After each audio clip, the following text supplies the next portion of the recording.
Мындан 4 жыл мурда Өзбекстандын Сух районунун жана Баткен районунун Чарбак айылынын ортосунда чыккан чырдан улам бул аймактагы айылдарга көз карансыз жолдун курулушу башталган. Мында 2 жыл аралыгында Айгүл-Таш Согу менен Таян жолу бүткөрүлмөк. Жолдун узундугу 30 чакырымдан ашуун, туурасы 8 метр болуп, долбоор даярдалган. Мына Сох анклавынын четтеринде бир топ конфликттер болгон да. Аны ошо мезгилде, президент транспорт министрлигине ошондой бир буйрук берген эле, тез жолду башта деп, анан ошол президенттин буйругунун негизинде Минтранс анан жолду баштаган.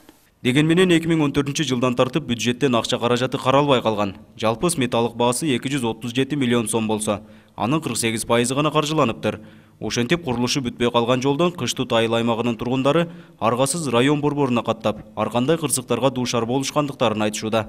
Айгүл-Таш Согу Таян жолу ушунун аркасынан бул башталганга 1-2 жыл болду.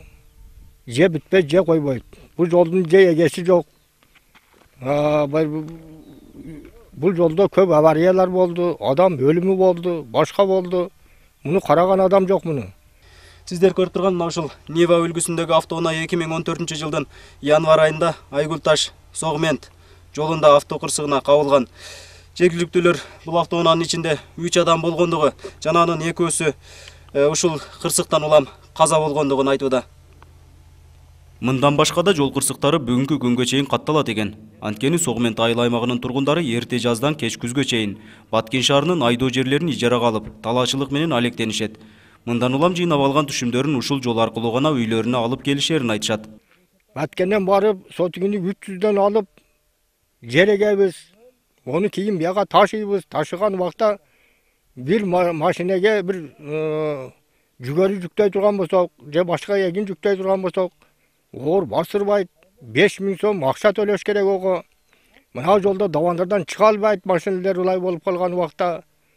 Кыйынчылык элге өтө эле күчтүү болуп атат кыйынчылык. Мындан сырткары жолдун жээктерин суу жууп кетип, бир унаа араң баткан участоктору да бар. Аны жергиликтүү тургундар акча жыйнап оңдошот экен. Бирок оңдолгон жолда кайра эле жамгыр жааган учурда каттоого мүмкүн болбой калат. Мына жарды көрүп турасыңар. Карда, жамгырда сөзсүз маанатып жирип кетет. Даже бир машина батпай калат бергечи. Бир машина дагы батпай калат. Биз эл өзүбүз инициатива көтөрүп, кичине акча жыйып, ашар жол менен эптеп тосуп коебуз. Техникалардын жардамы менен, майырда айылдагы техникалардын жардамы менен. Бул убактынча 1 ай же ашып барса 2 айда дагы бир жаагандан кийин дагы жүнүп түшүп кетет. Жол башкармалыгынын айтымында толук бүт элек жол аркылуу транспорттук каттамга уруксат берилбейт экен.